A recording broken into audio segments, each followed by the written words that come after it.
Hello, it's Boingball. Now, I've seen a few people asking for a video on Discord connections. This is what this thing's up here, Discord connections. So, I'm going to show you quickly how to link your Twitch to your Discord. So this allows you to have access to like sub chat on most Discord sub-enable servers. So let's have a look. We'll go into Discord. So here's Discord, and if you just pop into the cog on the very bottom, it's called user settings, and then if you click on connections, you will see you've got linked these different types of account. So the one you're interested in is in Twitch.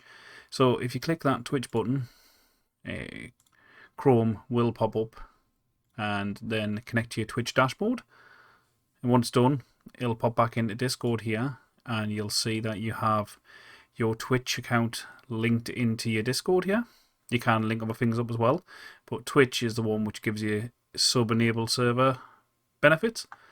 So once you've done it, you'll be able to see which servers have sub-enabled benefits, and then if you go into that server, you'll be able to get into, they usually have a sub chat, but that's it.